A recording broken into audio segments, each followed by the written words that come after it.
Hello, good morning, everyone. All the dignitaries, delegates, and all the participants. It's my pleasure to present my topic on fish farming or aquaculture uh, for this ICN webinar, international webinar. Thank you for inviting me for this seminar. I'd like to start my topic here.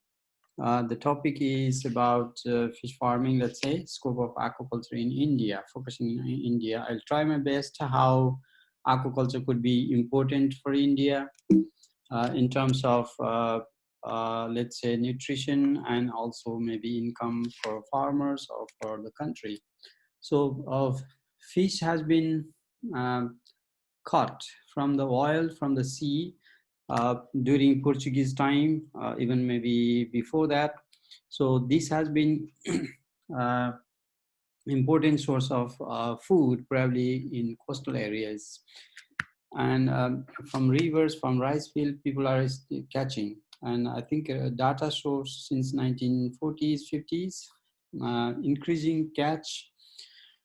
But after mid-90s or late 90s, fish catch has declined steeply. That's why I think people are worried about how more fish can be produced with the high demand because of the increased population.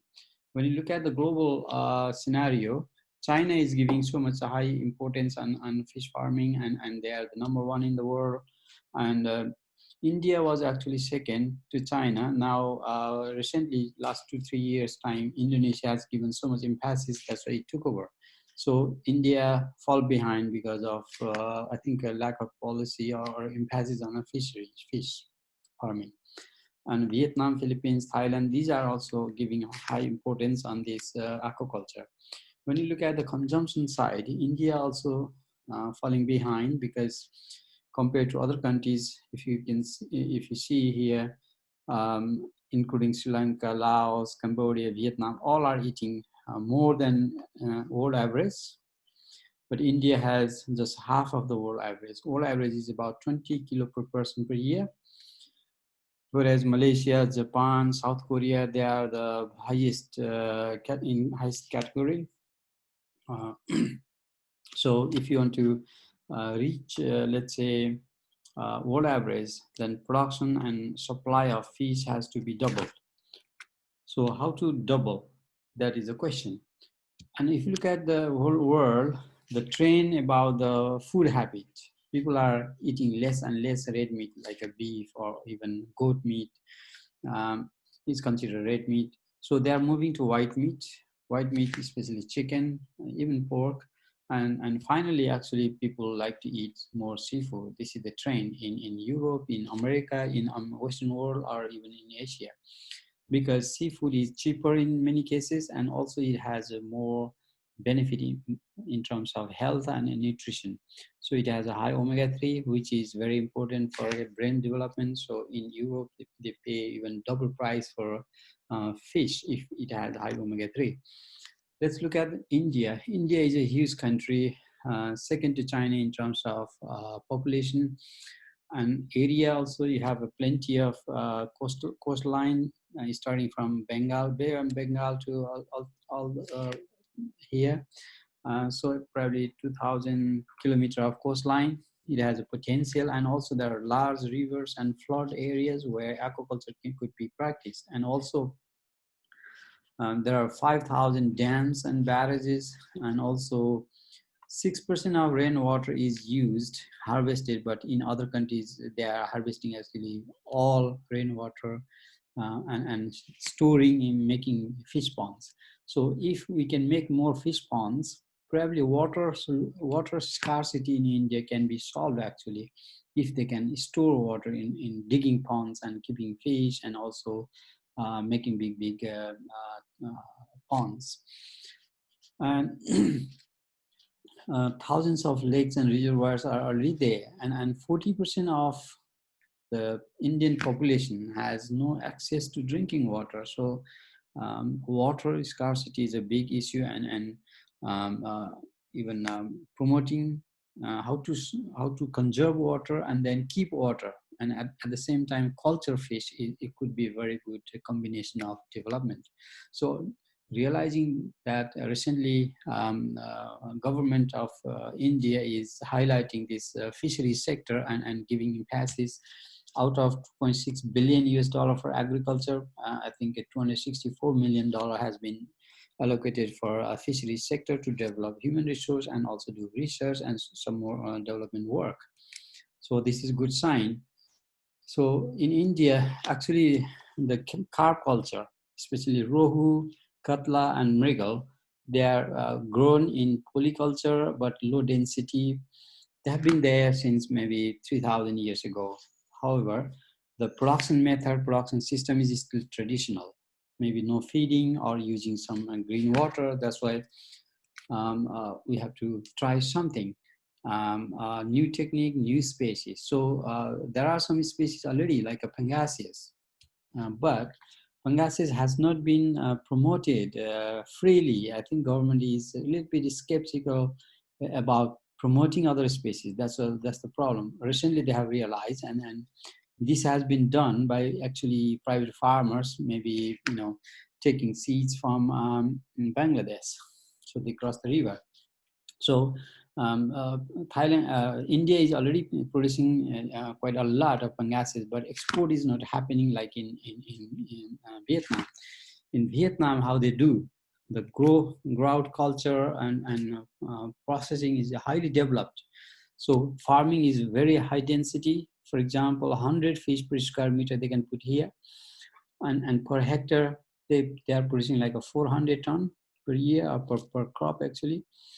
Whereas in India, fish production from carp is around 4 ton, which is like 100 times less. That's why there is a need, there is a scope to improve, room for improvement, and it creates a job. Like 40,000 farmers are doing this farming in Vietnam, where they have only 100 million people, whereas in India you have a billion people.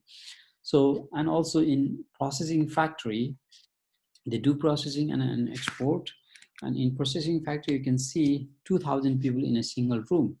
So this system, this type of processing and quality monitoring for export is happening. There are 90 factories like that. Imagine how many people are working there. So this is one of the potential fish species and for the export, and also local local communities are eating this fish because it is cheap.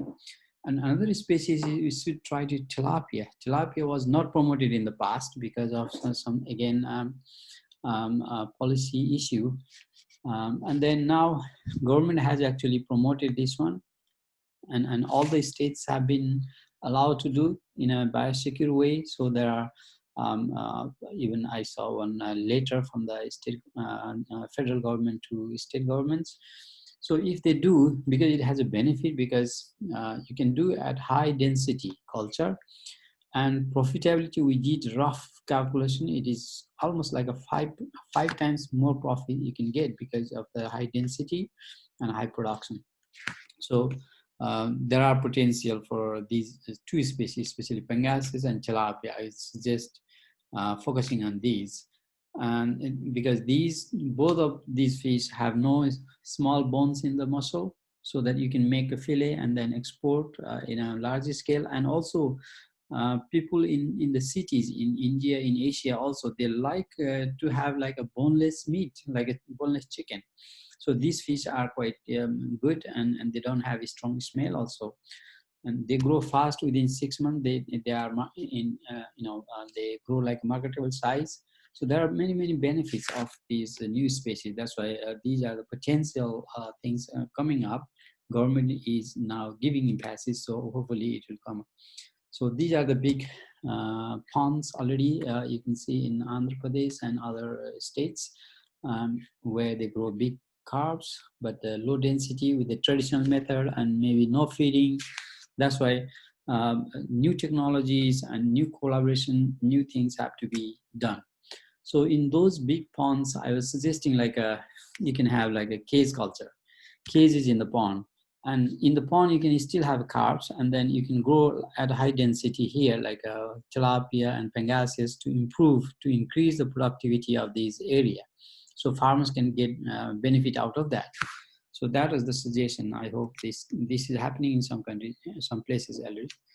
And also another potential area is a rice paddies or rice field. India has about 25 million hectare irrigated rice, means there is a water in that area. Total rice area is something like a 40 million hectare, but 25 million hectare has a water where you can grow fish actually. So many countries are trying how can we integrate fish with the rice, such as this is in Thailand and this is in Indonesia with the USAID project. So imagine if you can grow fish like this at high density, the fish, the profit of the fish can be like a 10 times higher than the rice. But still people like to grow rice because of the food security. They think if they don't have enough rice, they think they don't have enough food, something like that. So I calculated 1% of the rice field, if they grow fish, not like replacing the rice field, but inserting the fish into the rice field.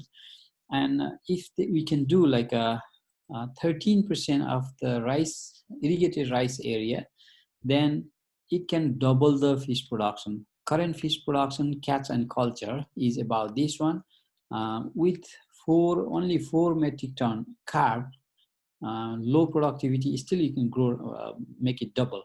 And we have other species which can actually produce double at least, then your production can be 4 times more. So this is the potential area which I can see if promoted properly. And another area is case culture in rivers and lakes and reservoirs. So India has about 5,000 reservoirs, dams or something. So where fish can be grown in cages easily without the land. In some cases, land can be expensive. So this is a government station. They are now giving on lease to private sector. So private sector can utilize more profitably, more efficiently. So that's happening now. I think this is the way that government wants to go. This is, I think, the right way. However, you need a technology, you need examples, and people need to understand. Some examples are like this one. You can see in even in Africa now, this is happening. Big cases, they are growing tilapia inside, something like a producing 35 ton in a single case. And these cases are from actually Norway. Norwegians are growing salmon in this type of cases. Now these are very common in Africa, even in Asia, Malaysia, Taiwan, they are using this. And China is also using these things. In Thailand, they do grow tilapia in a river. This is a Mekong River between Laos and Thailand, where they are growing even a red color water during the rainy season, you can see, but still tilapia can survive. That's why it has a benefit. It's a hardy fish, you can still grow. This is in another river in northern part of Thailand. You can see how densely they are growing. So this is the example. So this is the red variety of tilapia in Thailand. And because of that, culture system and farming is growing very fast, and then fish is available on the street like this, and then barbecue on the street, and also in supermarket and every restaurant, they are having this fish now. And also in wet markets, you can find like a live fish selling. So many vendors in every district, you can find this type of live fish, fresh fish. So that means there is no chemical. So people are very happy to buy this type of fish. And also in the supermarket with the ice, very nice arrangement, so people can see, and different types of tilapia even within this species, like a very red color, very black color, super black they call it. So they are making fillet and then exporting. Even whole fish on ice, they're exporting to other countries. And also processing is happening because they are producing more than they can eat actually. So simple drying under the sun with a fan, fan air or marinated and making a pickle, powder, or using a canning. So these type of processed food, they are useful because you can keep longer time, and also you can send to rural areas because they can last longer. So, and then also families, they can keep this one, and then whenever they need, they can just take out and, and cook. When there is a dry season, when they don't find vegetables or fruits, they can eat fish. So that makes, people healthy. So nutritional point of view, these processed fish can play a very big role, because in India, malnutrition is a big problem, and among the children, especially 38% children are actually having stunting problem. So we have been trying in different ways. So in 2014, I was giving a speech on tilapia. I was invited there in Vijayawada by Rajiv Gandhi Foundation. And then also we have been helping one company producing tilapia. So these fish were from Thailand, and also they have a hatchery. This is the hatchery where this is in Chhattisgarh, Raipur. And also there is another guy who came from Siliguri. He is running very successful hatchery, because hatchery is the one that you need to promote fish, because a fish seed is important thing.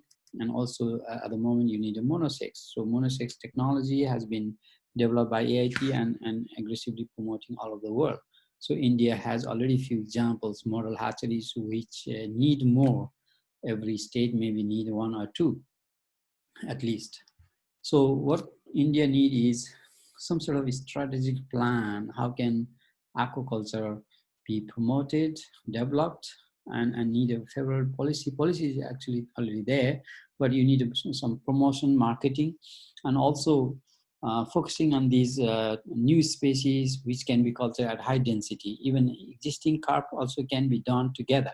And also, main thing, as I mentioned earlier, you need a hatcheries, especially private sector will be interested to invest in money, because this is very profitable business. Some of the hatcheries in Thailand having like a millions of seed per month and earning maybe $10,000 a day.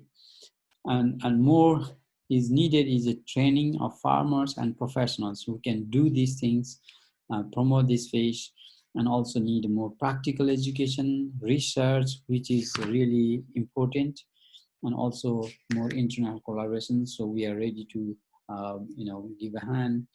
Um, any organizations come to us, and then we can work together.